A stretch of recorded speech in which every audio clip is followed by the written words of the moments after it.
نحمده ونستعينه ونستغفره ونعوذ بالله من شرور أنفسنا ومن سيئات أعمالنا من يهده الله فلا مضل له ومن يضلله فلا هادي له ونشهد أن لا إله إلا الله وحده لا شريك له ونشهد أن محمدا عبده ورسوله أعوذ بالله من الشيطان الرجيم بسم الله الرحمن الرحيم رب اشرح لي صدري ويسر لي أمري واحلل عقدة من لساني يفقهوا قولي واجعل لي وزيرا من أهلي رب زدنی علما رب زدنی علما رب زدنی علما۔ آج 6 مئی 2023 ہے۔ الحمدللہ اللہ کے فضل سے ایک طویل وقفے کے بعد ہم آپ اپنا آج درس منعقد کر رہے ہیں۔ کافی دیر کا ہمارا تھوڑا وقفہ ہوا، کچھ دنیاوی مصروفیات اس قسم کی آ گئیں کہ ہم نہیں اکٹھے ہو سکے۔ ہمارے پاس یہ 15 روز کا درس ہوتا ہے، لیکن اب تقریباً کوئی 1 مہینے کے وقفے سے ہم اس کو کر رہے ہیں آج۔ لیکن پھر بھی چلو اللہ کا شکر ادا کرتے ہیں جس نے ہمیں توفیق عطا فرمائی، ایک دفعہ پھر اپنے قرآن کے پاس، اپنی کتاب کے پاس اللہ نے ہمیں اکٹھا ہونے کا موقع دیا ہے۔ دیکھتے ہیں کہ آج کے آیات جو ہیں ان میں اللہ تعالیٰ ہمارے لیے کیا اسباق جو ہے ہمیں دے رہا ہے، کیا سبق ملتا ہے آج کی آیات کے اندر۔ سورہ المائدہ کا مطالعہ ہمارا چل رہا ہے، آیت نمبر 34 تک ہم پڑھ چکے ہیں۔ آج ہم آیت نمبر 35 سے اپنے درس کا آغاز کر رہے ہیں۔ آج کی آیت بھی اہم ترین آیات میں سے ایک آیت ہے، یا الذین آمنوا والی آیت ہے۔ اور یا الذین آمنوا والی جو بھی آیت ہوتی ہے وہ خاص طور پر اہمیت کی حامل ہوتی ہے کہ اس کے اندر ہمارے لیے کچھ احکامات ہوتے ہیں، ڈو اینڈ ڈونٹس ہوتے ہیں۔ کسی کام کو کرنے کا حکم دیا جاتا ہے یا کس کاموں سے رکنے کا حکم دیا جاتا ہے۔ آج کی آیت ہے، اس پہلی آیت کے اندر اللہ تعالیٰ نے 3 چیزوں کا ہمیں حکم ارشاد فرمایا۔ یہ ڈو والی آیت ہے، یعنی کوئی کچھ کرنے کا حکم اس کے اندر ہو رہا ہے۔ شروع کرتے ہیں اللہ کا نام لے کے، اعوذ باللہ من الشیطان الرجیم، بسم اللہ الرحمن الرحیم۔ یا ایھا الذین آمنوا، اللہ تعالیٰ تمام ایمان والوں سے مخاطب ہے۔ جو بھی ہم اپنے آپ کو ایمان والا سمجھتے ہیں وہ الرٹ ہو جائیں کہ اللہ تعالیٰ کچھ احکام یہاں پہ ہمیں دے رہا ہے۔ فرمایا یا ایھا الذین آمنوا، اے ایمان والو، اتقوا اللہ وابتغوا الیہ الوسیلۃ وجاہدوا فی سبیل اللہ لعلکم تفلحون۔ 3 احکامات اللہ نے یہاں پہ دیے اور اس کے نتیجہ جو ہے وہ فلاح پہ ختم کیا تاکہ تم فلاح پا جاؤ۔ کام کون کون سے اللہ نے بتایا؟ اتقوا اللہ وابتغوا الیہ الوسیلہ وجاہدوا فی سبیلہ، یہ 3 کام اللہ نے بتایا۔ سب سے پہلا کام بتایا اتقوا اللہ، اللہ کا تقوی اختیار کرو۔ تقوی کیا ہوتا ہے؟ تقوی کا ہم پہلے بھی پیچھے کئی دفعہ پڑھ کے آ چکے ہیں، دوبارہ ہم تھوڑا سا ریوائنڈ کر لیں اپنے مائنڈ میں اس کو کہ تقوی ہوتی کیا چیز ہے۔ تقوی متقین، یہ عام طور پہ ایسے محسوس ہوتا ہے جیسے کوئی خاص کیٹیگری کے لوگ ہیں وہ متقین ہوتے ہیں، عام لوگ، ہم تو عام لوگ ہیں، ہم متقین تو نہیں ہو سکتے، لیکن ایسی بات نہیں ہے۔ تقوی اصل میں اس کا بیسکلی لغوی معنی مفہوم ہے، وہ بیسکلی ہوتے ہیں بچنے کے، کسی چیز سے بچا کے گزر جانا۔ مثال کے طور پہ اس طرح مثال دیتے ہیں، اور میں اس طرح کوئی خاردار کوئی رستہ ہے، دونوں طرف جھاڑیاں ہیں، کانٹے ڈلے ہوئے ہیں، تو انسان بچتا بچاتا اپنے دامن کو اپنا یعنی کہ کپڑے سمیٹتا ہوا بیچ میں سے بچتا بچاتا جو نکل کے گزر گیا، اس بچتے بچاتے گزرنے کو یعنی کہ تقویٰ کہا جاتا ہے کہ کسی چیز کو کوئی نقصان دہ چیز ہے آپ سے اس کو بچ کے گزر رہے ہو۔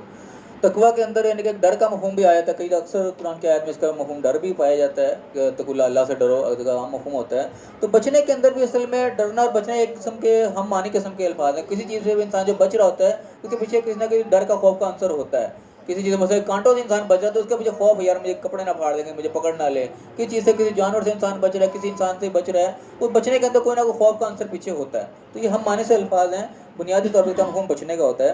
تو یہاں پہ اللہ تعالیٰ سب سے پہلے ہے کہ اتقوا، یہاں پہ بھی ہے کہ تقویٰ اختیار کرو اللہ کا، یعنی کہ اللہ کے خوف سے تم بچا کے چلو دنیا میں، احتیاط سے چلو، بے احتیاطی سے نہ تم زندگی گزار رہے ہو، بچتے بچاتے ہوئے دنیا میں چلو۔ ہر چیز یعنی کہ جگہ جگہ یہاں پہ شیطان صرف لوگ موجود ہیں، جگہ جگہ امتحانات موجود ہیں، بچتے بچاتے انسانی زندگیوں سے گزرنا ہے۔ اور یہ تقویٰ کا سب سے پہلے سٹارٹ میں قرآن پاک نے اللہ تعالیٰ اس چیز کا تذکرہ کیا تھا، جہاں پہ شروع میں ہم نے پڑھا تھا کہ ذالک الکتاب لا ریب فیہ ھدی للمتقین، یہ کتاب وہ ہے جو ہدایت ہے ان لوگوں کے لیے جو متقین ہیں۔ سب سے پہلی شرط اللہ نے متقین کی رکھی تھی، وہاں پہ کوئی ڈیٹیل آئی تھی کہ متقین کون لوگ ہوتے ہیں، الذین یؤمنون بالغیب ویقیمون الصلاۃ ومما رزقناہم ینفقون، کہ جو لوگ غیب پر ایمان رکھتے ہیں، نماز قائم رکھتے ہیں، جو ہم نے دی ہے اس میں سے خرچ کرتے ہیں۔ وہاں پہ نشانیاں بیان ہوئی تھی تقوی والے لوگوں کے، تقوی والے کون ہوتے ہیں۔ یہاں پہ اس چیز کو ریپیٹ کیا جا رہا ہے کہ اللہ کا تقویٰ اختیار کرنے کہ وہ نشانیاں اپنے اندر پیدا کرو جو اللہ نے پہلے بتائی ہیں، تقویٰ والے کون ہوتے ہیں۔ وہ نشانیاں اپنے اندر پیدا کرو، اللہ کا تقویٰ تمہارے اندر ہو کہ احساس ہو کہ اللہ تعالیٰ مجھے دیکھ رہا ہے، میں نے اس کے سامنے جواب دہ ہونا ہے، میں نے بچتے بچاتے زندگی سے گزرنا ہے، یہ چیز اپنے اندر پیدا ہونی چاہیے۔ پہلے یہ چیز پیدا کرو، اس کے بعد دوسرا کام آ گیا وابتغوا الیہ الوسیلہ، اس کی طرف وسیلہ تلاش کرو۔ یہ خاص بڑی اہم آیت ہے، اس کو اکثر لوگ بیان کرتے ہیں کہ وسیلے کا ایک بہت بڑا کنسیپٹ یعنی کہ ہمارا موجود ہے اس آیت کی بیس کے اوپر ہی لوگ مختلف قسم کے وسیلے تلاش کر رہتے ہیں۔ کسی نے اپنے کسی بزرگ کا وسیلہ ڈال رکھا ہے، کسی نے نبی کا وسیلہ ڈالا ہے، کسی نے علی کا وسیلہ، مختلف قسم کے وسیلے لوگوں نے بنا رکھے ہیں اس آیت کی بیس پہ کہ اللہ کا حکم ہے جو وسیلہ تلاش کرو۔ وسیلے کا مختلف علماء نے اس کے بیان کیا. ڈاکٹر سارا ملک سن رہا تھا وہ وسیلے کا خاص طور پہ کہ وسیلہ ایک اردو میں ہمارے یہاں مفہوم عام ہے، لیکن وسیلہ جو عربی میں اس کا معنی ہے یہاں قرب کے معنی ہیں. یہ قرب کے معنی رکھتا ہے اصل میں کہ اللہ کی طرف قرب تلاش کرو. تو وسیلہ ویسے عام طور پہ ایک ذریعہ اس کا معنی ہوتا ہے، کسی چیز کا بھی کرنا، کسی چیز کے ذریعہ کسی ڈھونڈنا، اس راستے کو اس کو وسیلہ کہا جاتا ہے کہ تم وسیلہ کرو، کہ یہ کوئی ذریعہ تلاش کرو، کوئی کوشش کرو کسی کام کو کرنے کی. یہاں پہ اللہ تعالیٰ کہہ رہے کہ وقت وہ الہ الوسیلہ، تم اس کی طرف وسیلہ تلاش کرو، گویا کہ اس کی طرف ایک راستہ تلاش کرو، ذریعہ تلاش کرو کہ تم کیسے اللہ کے قریب حاصل ہو سکتے ہو. یہ قرب حاصل کرنے کے ذریعے کو اصل میں وسیلہ کہا گیا کہ ہم کس طرح سے اللہ سے قریب ہو جائیں. وہ ذرائع ڈھونڈیں، وہ طریقہ کار ڈھونڈیں، وہ راستے ڈھونڈیں، وہ اعمال ڈھونڈیں جن کے ذریعے ہم اللہ سے قریب ہو جائیں، کہ اللہ تعالیٰ کا رابطہ ہمارا مضبوط ہو جائے گا، ہم اللہ کے حضور دعا کریں، اللہ ہماری دعا کو سنیں. یہ حکم اس چیز کا ہو رہا ہے کہ اس کی طرف قرب کا تم ذریعہ تلاش کرو، تم کیسے قریب ہو سکتے ہو. اب یہ ذریعے لوگوں نے مختلف طریقے سے اپنا لیے. کوئی سمجھ رہے تھے کہ میں کسی کو پیر کو پکڑ لوں گا تو میں اللہ کے قریب ہو جاؤں گا. کوئی سمجھ رہا ہے کہ میں اپنے دعاؤں میں کسی کا اور کا نام لے دوں گا، اللہ کے قریب ہو جاؤں گا. یہاں پہ اللہ تعالیٰ نے کوئی طریقہ کار یہاں پہ نہیں بتایا. طریقے کا یہ کام ایک بتایا کہ تم نے ذریعہ وہ تلاش کرنا جس سے ہم اللہ کے قریب ہو جاؤ. اب اگر ہم دنیا میں اس کو ڈھونڈنے کی کوشش کریں، دنیا میں اگر ہم کسی کے قریب ہونا چاہتے ہیں کہ میں چاہتا ہوں جی میرے فلاں شخص سے دوستی ہو جائے، میرے اس کے بڑے قربت تعلقات ہو جائیں، تو میں کیا کروں گا اس میں؟ کیا کسی اور کا میں نام بیچ میں شامل کر کے اس کو دعائیں مانگنی شروع کر دوں گا، یا کوئی اور کسی بیچ میں ڈال کے اس کے بات کروں گا؟ جب میں اس کی کوشش کروں گا جو یہ میرے سے ڈیمانڈ کر رہا ہے میں اس کی ڈیمانڈ پورا کروں. اگر میرے سے اس سے کوئی رابطہ ہے، وہ مجھے کچھ کہتا ہے کرنے کے لیے، میری پہلی طور پر اس کی پرائرٹی ہوگی کہ میں فوری طور پہ اس کی بات کو مانوں. جو یہ مجھے کہہ رہا ہے، جو مجھ سے ڈیمانڈ کر رہا ہے، میں فوری طور پہ اس کی ڈیمانڈ پورا کروں تاکہ میرے سے راضی ہو، پتہ لگے ہاں یہ میں نے کو کہا تھا اس نے میرا کام کیا ہے. تو جیسے جیسے میں اس کی بات کو مانوں گا میرا اس کا تعلق ایک مضبوط ہوگا. جو وہ کہہ رہا ہے میں اس کے مطابق کرتا چلا جا رہا ہوں تو آٹومیٹکلی میرا اس کے ساتھ ایک رابطہ قائم ہو جائے گا کہ میں کوئی اس کام کو تو وہ بھی کرے گا. تو عام دنیا میں ہم ایک دوسرے کو قرب حاصل کرنے کے لیے ہم کوشش کرتے ہیں کہ جو اس نے میری ذمہ داری لگائی میں فوری طور پہ اس ذمہ داری پورا کروں. کوئی بھی اس نے مجھے کام کیا میرا فلاں کام کرنا ہے، میں کہوں کہ چاہوں کہ اس کا کام میں فوری کر دوں کیونکہ میرے سے ناراض نہ ہو جائے اگر میں اس سے قریب ہونا چاہتا ہوں. تو یہاں پہ بھی اللہ تعالیٰ سے ہم اگر قریب ہونا چاہتے ہیں تو سب سے جو مؤثر ترین ذریعہ میری نظر آتا ہے کہ ہم اللہ کے احکامات کو مانیں. جو کچھ اللہ نے ہمیں کرنے کو کہا ہے وہ ہم فوری طور پہ کریں تو یقیناً اللہ ہم سے راضی ہوگا، ہم اللہ ہمارے قریب ہوگا، ہم اس کے قریب ہو جائیں گے. بجائے اس کے کہ ہم کسی اور راستے تلاش کریں، کیونکہ اللہ نے یہاں پہ راستے کوئی نہیں بتا تم نے کیا کرنا ہے. صرف ٹارگٹ دیا کہ تم نے یہ ٹارگٹ حاصل کرنا ہے کہ اللہ کے قرب تم نے ذریعہ حاصل کرنا ہے کہ تم کیسے قریب ہو جاؤ. تو میرے اپنے ذاتی رائے کے مطابق سب سے بہترین ذریعہ یہ ہے کہ جو اللہ نے احکامات دیے ہیں، جو ڈو اینڈ ڈونٹ سب نے اللہ نے بتائے ہیں، ان سب پہ ہم عمل درآمد کرتے چلے جائیں. جو اللہ کہہ رہا ہے وہ ہم کرتے جائیں، جن سے رکنے کا ہم رکتے چلے جائیں تو ہمیں اللہ کا یقیناً قرب حاصل ہو جائے گا. اللہ تعالیٰ ہم سے راضی ہوگا کہ ٹھیک ہے جو میں نے احکامات دیا تو تم نے کیے ہیں اور تمہارا حق بنتا ہے تم بھی مجھ سے مانگو میں دوں. اللہ تعالیٰ بغیر مانگے بھی دے رہا ہوتا ہے، لیکن جب ہم ڈیمانڈ اس کی پوری کر رہے ہوں گے تو وہ زیادہ ہم اس چیز کے حقدار ہوں گے کہ اللہ تعالیٰ ہماری بات کو کوئی ریجیکٹ نہ کرے، جو ہم مانیں گے وہ ہمیں دے. تو میرے نزدیک یہ ایک وسیلے کا کانسیپٹ ہے کہ ہم اللہ کے قریب اس طریقے سے ہوتے ہیں اس کے احکامات پہ عمل کر کے. یہ دو احکام ہو گئے. سب سے پہلے تقوی اللہ ہو گیا، اللہ کا تقوی ہم اختیار کریں، اس کی طرف وسیلہ ڈھونڈیں، راستہ ڈھونڈیں ہم کیسے اللہ کے قریب ہو جائیں. تیسرا کام ہے کہ وجاہدوا فی سبیلہ لعلکم تفلحون، اور پھر تم جہاد کرو اس کے راستے میں، جد و جہد کرو اس کے راستے میں، کوشش کرو اس کے اسٹرگل کرو. اب یہ جہاد کا بھی عام طور پہ دماغ میں شاید وہی آیا تھا کہ وہ تلوار لی اور جنگ میں نکل کے یہ جہاد ہو گیا. یہ جہاد کا صرف ایک پارٹ ہے. جہاد ایک بہت جنرل ٹرم ہے، بہت جو بھی ہم اللہ کے لیے کوئی بھی کوشش کریں اس کو جہاد کہا جاتا ہے. تو یہ تلوار سے یہ اصل میں قتال کہلاتا ہے. یہ بھی اس کا ایک جزو ہے کہ اس کا حصہ ہے کہ یہ ٹوٹل جہاد یہ نہیں ہے. تو جہاد فی سبیل اللہ کوئی بھی جب کام اللہ کے لیے کریں، اللہ کے راہ میں کریں، بے لوس کسی کے ساتھ ہم کام کریں، اس میں ہمارا اپنا کوئی مفاد نہیں ہے. ہم صرف اور صرف اللہ کی رضا کے لیے جو کام کر رہے ہیں وہ فی سبیل اللہ ہی ہوگا. تو جو بھی ہم کریں، کوئی کسی نے ہم سے کوئی چیز مانگی ہے، کوئی ہمارے لیے کسی نے ہم سے ہیلپ لی مانگی ہے ہم سے، یا کسی کی بھی ضرورت پڑی کسی کو، ہم صرف اللہ کی رضا کے لیے ہم کسی کے کام آ رہے ہیں تو یہ بھی اللہ کے راہ کے لیے ایک جد و جہد ہے. اللہ کے دین کے لیے ہم کوئی کوشش کر رہے ہیں، اس کے راہ میں کوئی مال خرچ کر رہے ہیں، کچھ بھی جو بھی ہم کر رہے ہیں صرف اللہ کے لیے جب کر رہے ہیں تو وہ فی سبیل ہی ہو جاتا ہے. تو یہاں پہ اللہ کہہ رہا ہے کہ اس کے راہ میں کوشش کرو، تم جد و جہد کرو، جو بھی کام کرو تم اللہ کے لیے کرو. اس کے بعد نتیجہ کیا ہوگا؟ لعلکم تفلحون، کہ تم پھر کامیاب ہو جاؤ گے. کامیاب حاصل کرنے کے اللہ نے یہ 3 پوائنٹس یہاں پہ ہمیں بتائیں. سب سے پہلے کہ کامیاب اگر تم ہونا چاہتے ہو، دنیا بھی ظاہر ہے آخر دونوں جگہ کامیاب ہونا چاہتے ہو، تو دنیا میں بھی کامیابی کی 3 چیزیں ہوں گی. سب سے پہلے ہمارے اندر اللہ کا احساس ہونا چاہیے، تقویٰ ہونا چاہیے کہ ہمیں اللہ تعالیٰ دیکھ رہا ہے، ہم نے اس کے سامنے حاضر ہونا ہے، ہم نے اس کا ہمیں جواب دے ہونا ہے. یہ احساس ہمارا ہر وقت زندہ رہے گا تو ہم کسی کے ساتھ کوئی زیادتی نہیں کریں گے، کسی کو برا بھلا نہیں کہیں گے، کسی کے ساتھ ہم کوئی ایسی کام نہیں کریں گے جو کل کو ہمارے جو پکڑ کا ذریعہ بن جائے. جب یہ احساس ہمارے سے زندہ رہے گا تو یہ احساس ہم زندہ رکھیں، اس کی طرف وسیلہ ہم تلاش کرتے ہیں کہ اللہ کے کام ڈھونڈ کے ہم عمل کرتے ہیں، جو اللہ نے ہمیں کہا وہ کرتے چلے جائیں، اس کا قرب حاصل ہو جائے. اور پھر جو کام بھی کریں وہ اللہ کی راہ میں صرف اللہ کے لیے خاص طور پہ کریں، اس پہ اپنا کوئی مفاد نہ ہو، کوئی لالچ نہ ہو، جس کے لیے ہم کر رہے ہیں اس سے کوئی ریٹرن لینا ہمارا مقصد نہ ہو، خالص اللہ کی رضا مقصود ہوگی، پھر ہمارا ہر کام جو ہے وہ فی سبیل اللہ ہی ہو جائے گا، وہ ہر چیز جو ہماری کوشش جتنی بھی ہوگی وہ سبھی فی سبیل اللہ کے زمرے میں چلی جائے گی، اور اس کے نتیجے میں پھر جو ہے وہ کامیابی ملے گی، اللہ کا وعدہ ہے یہاں پہ۔ اس کے بعد اللہ کیا فرما رہا ہے کہ ان الذین کفروا، جو لوگ انکار کرنے والے ہیں کہ جو اللہ تعالیٰ کام دے رہا ہے اس کے مطابق نہیں چلتے ہیں، وہ اپنے ہی چلاتے ہیں، اللہ کے حکموں کا انکار کرتے ہیں، کسی انداز سے بھی وہ چاہے زبان سے انکاری ہو چاہے وہ عملی طور پہ انکاری کرے، دونوں اس زمرے میں آ جاتے ہیں۔ تو جو کفر کرنے والے فرمایا کہ لو ان لہم ما فی الارض جمیعا، ان کے لیے زمین میں جتنا کچھ ہے سب ان کے پاس آ جائے، یعنی کہ انسان جو بھی اللہ کی نافرمانی کرتا ہے وہ دنیا کے مال اکٹھا کرنے کے لیے، دنیا کے محبتیں اکٹھے کرنے کے لیے، دنیا کے جو کچھ بھی ہے وہ دنیا کے اندر ہی ہوتا ہے، آخرت کا تو ظاہر کچھ نہیں ہوتا، تو اللہ کے خلاف جو بھی کام کرے وہ اس کی سارے کا سارا ٹارگٹ دنیا ہوتی ہے۔ تو اللہ کہہ رہا ہے کہ زمین میں جتنا کچھ بھی ہے سارا کچھ اس کے بعد اکٹھا ہو جائے، وہ مثلہ ما ہو، اس کے ساتھ اور اتنا ہی جڑ جائے، یعنی پورے زمین کی دولت اس کے پاس آ جائے، اس کے ساتھ اتنی ہی ڈبل بھی ہو جائے، لیفتدوا بہ، اس کے پاس اکٹھا ہو جائے کہ لیفتدوا بہ من عذاب یوم القیامہ، کہ وہ سارا کا سارا فدیہ دے دے کہ اللہ کے عذاب سے قیامت والے چھوٹنے کے لیے، ما تقبل منہم، اس سے وہ قبول نہیں کیا جائے گا، یعنی کہ آخرت کا دنیا کا کوئی موازنہ نہیں ہے کہ ایک بندے کے بعد کتنا اکٹھا ہوتا ہے، پورے زمین کا مال تو اکٹھا ہو نہیں سکتا، اللہ پوری زمین کے بعد بھی مزید کہہ رہا ہے کہ مزید اور بھی اتنا آ جائے، ڈبل بھی کر لو، یہ سارے کا سارا بھی اگر وہ فدیہ میں اس دن دینا چاہے گا کہ میں قیامت کے دن عذاب سے میں چھوٹ جاؤں، اس دن کی سزا ہے، تو یہ سارا کا سارا بیکار ہو جائے گا، کچھ بھی قبول نہیں کیا جائے گا، یعنی کہ جس کے لیے اتنے وہ بھاگ دوڑ کر رہا ہے، جس کے لیے سارے وہ اللہ کی نافرمانیاں کر رہا ہے، کفر کر رہا ہے، انکار کر رہا ہے، وہ سارا کچھ اکٹھا ہو کر ڈبل بھی ہو جائے، آخرت میں وہ زیرو ہے، بالکل کسی کام کا نہیں ہے۔ اب یہ دنیا اور آخرت کا یعنی کہ کمپیریزن اللہ تعالیٰ نے کروایا کہ دنیا کی ہم حقیقت دیکھیں کیا ہے اور آخرت کیا ہے۔ دنیا کی حقیقت ہم بڑے اچھے طریقے سے اپنی آنکھوں سے دیکھتے ہیں، جانتے ہیں کہ بالکل ایک پانی کے بلبلے کی طرح سے زیادہ کچھ نہیں ہے، ایک سیکنڈ لگتا ہے سب کا سب ختم ہو جاتا ہے، کتنے یعنی کہ ہزاروں سال سے دنیا آ رہی ہے جا رہی ہے، کوئی بھی یہاں ٹکنے والا نہیں ہے، یعنی کہ کیا یعنی کہ سمجھانے والی بات نہیں ہے، ہم دیکھ چکے 70 دفعہ اپنے رشتہ داروں میں، ہر جگہ جو بھی ہے آتا ہے اس نے جانا ہے، تو دنیا تو ہے بالکل عارضی، اس میں کوئی شک و شبہ کی بات نہیں، کوئی اس سے ڈکی چھپی بات نہیں ہے، تو اس عارضی اور اتنی عارضی ہے کہ کوئی پتہ نہیں، ایک سے دوسرے دن کا نہیں پتہ، ایک سے دوسرے لمحے کا نہیں پتہ، کہتے ہیں سامان 100 برس کا تو پل کی خبر نہیں، ہم جتنا مرضی اکٹھا کر لیں کوئی پتہ نہیں ہم کل اس کو برتنے کے لائق ہوں گے بھی کہ نہیں ہوں گے، تو اس سے اتنی غیر معیاری دنیا کے لیے ہم ساری جو اللہ کی نافرمانیاں کرتے چلے جائیں، جو کچھ بھی کرتے چلے جائیں، اس کی مثال اللہ تعالیٰ یہاں دے رہے کہ پوری زمین بھی اکٹھی کر لو جیسی اور بھی کر رہے ہو، آخرت کے مقابلے میں وہ زیرو ہے، یہاں سے اگر تم اللہ کی نافرمانی کرتے ہوئے کے پاس پہنچ گئے اور وہاں جا کے اب تم کرو میں اتنا مال اکٹھا کر کے لے سارا لے لو، کچھ بھی نہیں قبول ہوگا، سب کا سب 0/0 ہو جائے گا۔ اسی طریقے اور مثال یعنی کہ دی جاتی ہے دنیا اور آخرت کی کہ پانی کی جیسی مثال ہے، جیسے ایک سمندر ہے اور سمندر میں سے کوئی سوئی ڈبو کے نکال لے تو سوئی میں جتنا پانی لگ گیا بس یہ دنیا ہے، اور باقی سمندر پورا آخرت ہے، یعنی کہ کوئی کمپیریزن کوئی مقابلہ نہیں ہے دنیا اور آخرت کا۔ دنیا تو ہم اپنی آنکھوں سے دیکھ رہے ہیں، ایک لمحہ لگتا ہے ختم ہو جاتا ہے، اور آخرت کتنی بڑی ہے کہ کوئی یعنی کہ وہ اینڈ ہم اس کا تصور نہیں کر سکتے کتنی بڑی ہوگی۔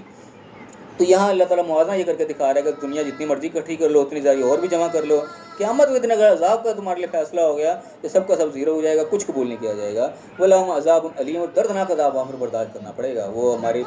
یعنی کہ برداشت سے باہر ہوگی وہ چیز پہ۔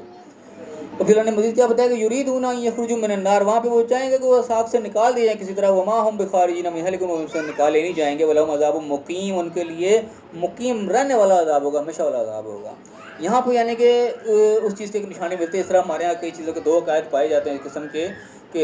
کچھ لوگ یہ کہتے ہیں کہ جو جہنم میں جائے گا وہ جہنم سے نکال بھی لیا جائے گا، کچھ اس کے مخالف بات کرتے ہیں جو جہنم جائے گا وہ نکالا ہی نہیں جائے گا۔ تو یہ آیت کسی نہ کسی درجے میں اس طرف سپورٹ ضرور کرتی ہے کہ اللہ تعالیٰ کہہ رہے ہیں کہ وہ نکلنے کی کوشش کریں گے لیکن وہ وہاں سے نکالے نہیں جائیں گے، ان کے لیے ہمیشہ کا وہاں پہ عذاب ہوگا، وہیں پہ رہیں گے، ان کو نکلنا وہاں پہ نصیب نہیں ہوگا۔ تو یہ یعنی کہ 2 الگ الگ چیزیں ہیں، اس میں یعنی کہ دونوں قسم کی کیٹیگریز ہو سکتی ہیں، یہ بھی ایک قسم کا اختلافی سا مسئلہ ہمارے تھوڑا سا پایا جاتا ہے، بعض لوگ جہنم سے نکلنے کے قائل ہیں، بعض لوگ جہنم سے نکلنے کے قائل نہیں ہیں، تو یہ اس طرف نشانی آتی ہے کہ دونوں قسم کی کیٹیگریز ہو سکتی ہیں، کہ کچھ لوگ اس قسم جس طرح شرک ٹائپ معاملات ہیں یا کچھ اور چیزیں ہیں کہ ان کی سزائیں ایسی ہیں کہ وہ ناقابل معافی ہیں، ان کی سزا وہ جو بھی ہوگا وہ جہنم میں رہیں گے، لیکن کچھ لوگ اس طرح کے بھی ہو سکتے ہیں جن کو وقتی طور سے یہ سزا یعنی کہ ان کا اس نوعیت کا جرم نہیں ہے، کوئی شرک نہیں انہوں نے ایسا کیا ہوا، کوئی معاملہ ایسا نہیں کہ ان کو ہمیشہ کی جہنم میں جھونکا جائے، اتنا بڑا ان کا جرم نہیں ہے، لیکن کچھ ایسے جرم ہیں جن کی معافی بھی دینا ممکن نہیں ہے، مثال طور پر حقوق العباد جس قسم کے معاملات ہوتے ہیں، وہ حقوق العباد کی معافی اس وقت تک نہیں ہوگی جب تک وہ بندہ معاف نہیں کرے گا، اب چاہے وہ بندہ جو تھا وہ شرک کرنے والا نہیں تھا یا کچھ بھی ایسا نہیں تھا معاملہ کہ ہمیشہ کی جہنم میں پھینکا جائے، لیکن اس نے کسی بندے کو اس طریقے سے تنگ کیا ہوا، اسی کا دل دکھایا، دنیا میں کوئی اتنا ستایا تنگ کیا ہے، دنیا میں بندہ کمزور تھا، وہ اسی چکر میں برداشت کرتا ہے کہ ٹھیک ہے میں تو اللہ کے ساتھ انصاف مانگوں، یہاں تو میں کچھ نہیں کر سکتا، تو ایسا شخص کبھی اصل اس نے شرک نہیں کیا ہو لیکن